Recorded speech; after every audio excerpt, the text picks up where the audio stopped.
السلام علیکم ورحمۃ اللہ وبرکاتہ۔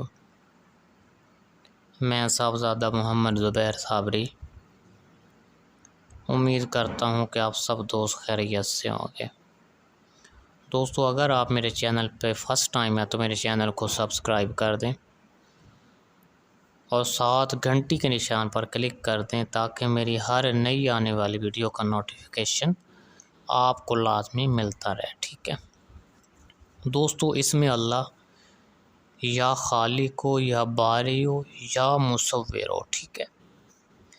امام علی رضا رحمۃ اللہ علیہ فرماتے ہیں کہ اگر کوئی شخص لکھنے پڑھنے کا کام کرتا ہو کسی دفتر میں، ٹھیک ہے، اگر اس کا کام بہت زیادہ ہو اور اس کے کام میں کوئی نہ کوئی خلل پڑتا رہتا ہو تو اس کو چاہیے کہ ان اسم پاک کی تلاوت کرے، ٹھیک ہے دوستو۔ جیسے ہی ان اسم پاک کی تلاوت کا اثر و تاثیر بڑھے گی، اس کے کام کے درمیان تمام تکالیف جو ہے وہ ختم ہو کر سہولت میں بدل جائے گی، ٹھیک ہے دوستو۔ دوسری فضیلت یہ ہے کہ اس آدمی کے جتنے بھی تعلقات ہوں گے، اگر تعلقات میں کوئی بھی آدمی تیسرا آدمی فساد پیدا کرتا ہے تو وہ درمیانی فساد خود بخود ہی ختم ہوتا رہے گا، ٹھیک ہے۔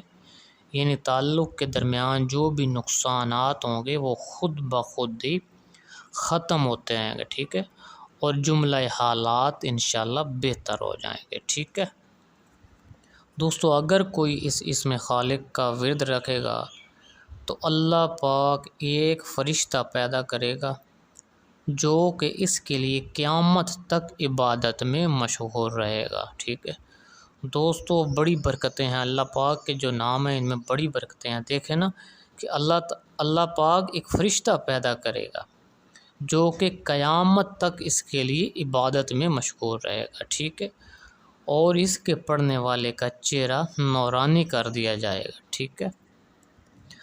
اور اگر کوئی آدمی اس اسم پاک کو ہفتہ میں یعنی ہفتہ کے دن 100 بار ان اسم پاک کو پڑھے گا تو اللہ پاک اس کو قبر میں نہیں رکھے گا بلکہ ریاض القدس میں لے جائے گا، ٹھیک ہے۔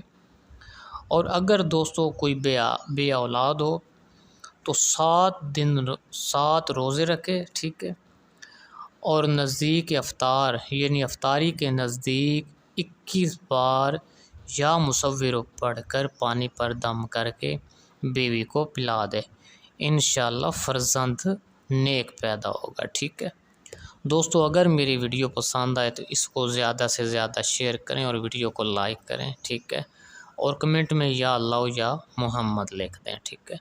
اللہ حافظ، السلام علیکم۔